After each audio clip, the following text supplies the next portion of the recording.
अब हमारा जो नेक्स्ट टॉपिक है वो है वेक्टर प्रोडक्ट, जिसको हम क्रॉस प्रोडक्ट भी कहते हैं। जैसा कि हमने स्केलर प्रोडक्ट में पढ़ा था कि अगर ए वेक्टर और कोई दूसरा वेक्टर है बी, उनका हम प्रोडक्ट लें और जो रिजल्टेंट आए वो एक स्केलर क्वांटिटी हो तो उसको हम स्केलर प्रोडक्ट कहते थे। इसी तरह से अगर हम किसी भी दो वेक्टर्स का प्रोडक्ट लें और जो रिजल्टेंट क्वांटिटी है वो एक वेक्टर बन जाए, यानी रिजल्टेंट क्वांटिटी इज वेक्टर, तो इस तरह की जो मल्टीप्लिकेशन होगी उसको हम कहते हैं वेक्टर प्रोडक्ट, और इसको हम क्रॉस से डिनोट करते हैं। यानी अगर हम दो वेक्टर्स लेते हैं ए एंड बी, तो इन दोनों के दरमियान जो क्रॉस प्रोडक्ट बनेगा वो कुछ इस तरह से आएगा, A cross B is equal to A B sine of theta, और साथ हम एक यूनिट वेक्टर लेते हैं जो इन दोनों वेक्टर की डायरेक्शन को शो करता है। तो वेक्टर प्रोडक्ट को हम क्रॉस प्रोडक्ट भी कहते हैं, और इसका जो सिंबल है वो क्रॉस, हम इसको क्रॉस से डिनोट करते हैं। जब भी किसी भी दो वेक्टर्स के दरमियान ये क्रॉस का निशान देखेंगे आप, तो इसका मतलब है हम वेक्टर प्रोडक्ट फाइंड कर रहे हैं। वेक्टर प्रोडक्ट की अगर हम एग्जांपल्स देखें तो सबसे पहले हमारे पास जो एग्जांपल है वो है टॉर्क। टॉर्क को हम टॉ से डिनोट करते हैं, ये इज इक्वल टू होता है आर क्रॉस एफ। इसके अलावा हमारे पास जो एग्जांपल है वो है एंगुलर मोमेंटम, और उसका फार्मूला है एल से हम डिनोट करते हैं और आर क्रॉस पी। टॉर्क और एंगुलर मोमेंटम की हम नेक्स्ट टॉपिक्स में हम डेफिनेशंस पढ़ेंगे, तो वहाँ पे आपको समझ आ जाएगी कि आर एफ या पी से क्या मुराद है। हम यही फार्मूला क्यों बना है टॉर्क का या एंगुलर मोमेंटम का। तो वेक्टर प्रोडक्ट में एग्जांपल से सॉल्व करने से पहले हम देखते हैं कि वेक्टर प्रोडक्ट की कैरेक्टरिस्टिक्स क्या होती हैं। तो सबसे पहली जो कैरेक्टरिस्टिक है वेक्टर प्रोडक्ट में वो ये है कि इट इज़ नॉट कॉमोटेटिव।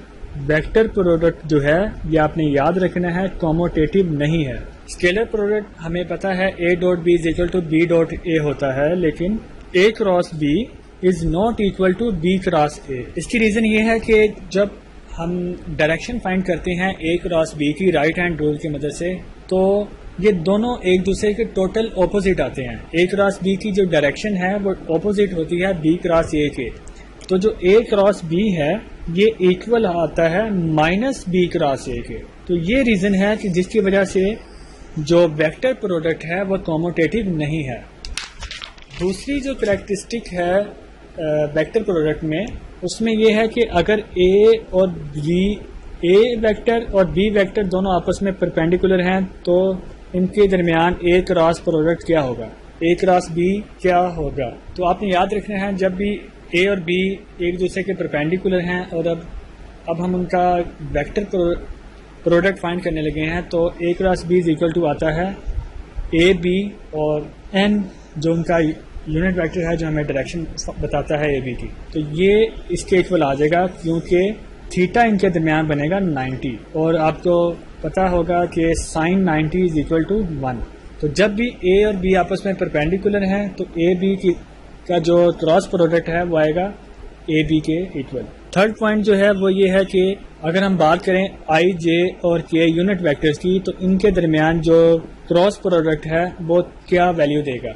इनको याद करने का एक तरीका है कि आई जे, ये आप डायग्राम अगर याद रखेंगे तो आपको इनकी वैल्यूज इजीली रिमेंबर हो जाएंगी। आई को जब भी हम जे के साथ क्रॉस प्रोडक्ट लेंगे तो हमारे पास जो वैल्यू आएगी वो आएगी के का जब हम आई के साथ लेंगे तो वैल्यू आएगी जे। इसको हम इस तरह से लिखते हैं कि I cross J is equal to है के। इसी तरह जे क्रॉस के ये आ जाएगा आई के, और के क्रॉस आई ये आ जाएगा जे के।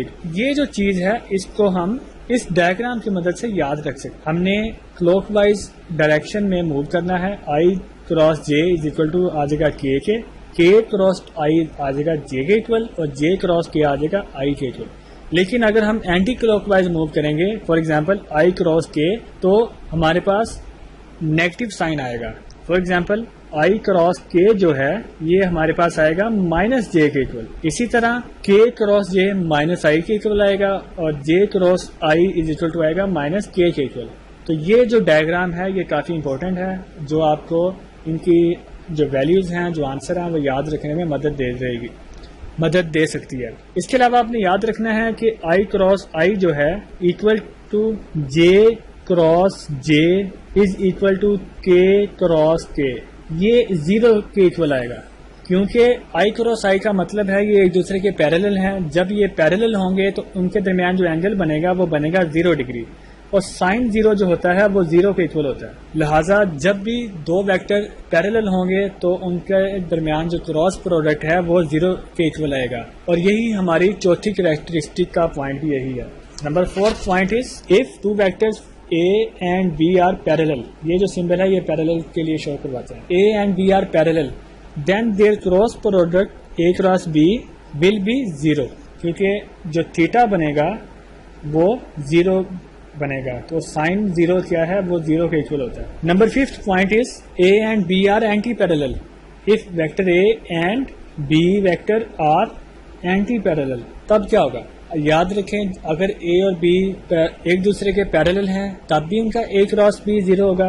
अगर वो एक दूसरे के एंटी पैरेलल हैं तब इस केस में भी उनका जो क्रॉस प्रोडक्ट है वो 0 ही आएगा, क्योंकि जैसा कि हमें पता है कि पैरेलल के केस में एंगल बनता है 0 और एंटी पैरेलल के केस में एंगल बनेगा 180, और जो साइन 180 है ये 0 ही होता है। नंबर 6 पॉइंट है जो हमारे पास, अगर ए वेक्टर बी के इक्वल आ जाए, यानी दोनों की वैल्यू अगर सेम है, तब ए क्रॉस बी क्या होगा? हम जानते हैं कि अगर ए और बी दोनों एक दूसरे के इक्वल आने का मतलब ये है कि हम बी की जगह ए लिख सकते हैं या ए की जगह बी लिख सकते हैं। फॉर एग्जाम्पल ये वैल्यू बन जाएगी ए क्रॉस ए इस केस में, तो ये दोनों एक दूसरे के पैरेलल हो जाएंगे, तो again A cross A is equal to 0। Similarly B cross B भी 0 के इक्वल ही आएगा।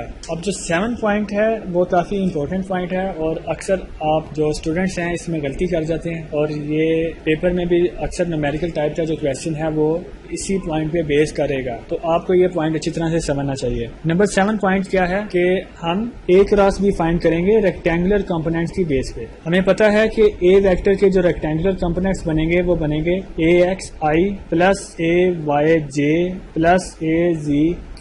इसी तरह B वेक्टर के जो रेक्टेंगुलर कंपोनेंट्स हैं वो आएंगे BXI plus BYJ plus BZK।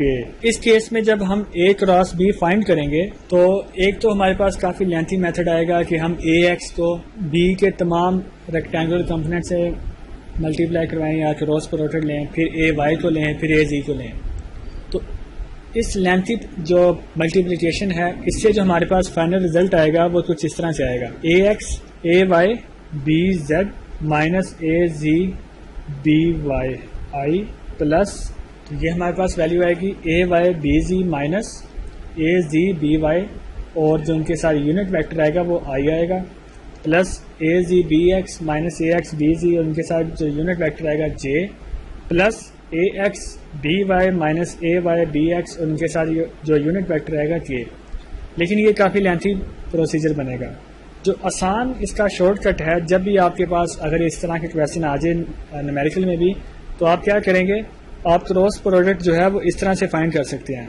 A cross P is equal to determinant of I J K लिखेंगे आप, और सबसे पहले लिखेंगे A क्रॉस P है तो सबसे पहले A के जो रेक्टेंगुलर कंपोनेंट्स हैं आप वो वैल्यूज यहाँ लिख देंगे AX BX AX AY AZ AX AY AZ। उसके बाद B के रेक्टेंगुलर कंपोनेंट्स BX BY और BZ। डिटर्मिनेंट को अगर हम एक्सपेंड करेंगे तो हमारे पास यही आंसर आ जाएगा। तो ये फार्मूला आपने याद रखना है कि जब भी आपने A और B का क्रॉस प्रोडक्ट फाइंड करना है in terms of their rectangular components, तो आप A क्रॉस B को डिटर्मिनेंट लिख सकते हैं। सबसे पहले आप लिखेंगे I J K unit vectors, फिर A अगर पहले है तो A के आप लिखेंगे rectangular components AX AY AZ, और बाद में B के। लेकिन अगर B क्रॉस A फाइंड करना है तो आप सबसे पहले B के रेक्टेंगुलर कंपोनेंट्स लिखेंगे BX BY BZ, और फिर हम A के रेक्टेंगुलर कंपोनेंट्स लिखेंगे। और जो लास्ट में पॉइंट आता है वेक्टर प्रोडक्ट का वो ये है कि नंबर 8 पॉइंट जो है, अगर हम A क्रॉस B फाइंड करें और उसकी मैग्नीट्यूड लें तो ये इक्वल आएगा area of parallelogram with A and B vector जो हैं एज टू एडजेसेंट साइड्स। तो ये काफ़ी इंपॉर्टेंट पॉइंट है। न्यूमेरिकल में अगर आपसे पूछा जाए कि find the area of parallelogram और आपको A और B दो वेक्टर दिए ए और बी दो वेक्टर्स की वैल्यू गिवन हो तो आप जस्ट उन दोनों का क्रॉस प्रोडक्ट फाइंड करेंगे और उसकी जो मैग्नीट्यूड लेंगे तो वो जो फाइनल वैल्यू आएगी वो किसके इक्वल आएगी, एरिया ऑफ पैरेललोग्राम के। और तो ये तो थे हमारे important topics, scalar product and vector product. और एग्ज़ाम के पॉइंट ऑफ व्यू से ये दोनों काफ़ी इंपॉर्टेंट टॉपिक्स हैं, तो इसकी आपको अच्छी तरह से समझ होनी चाहिए।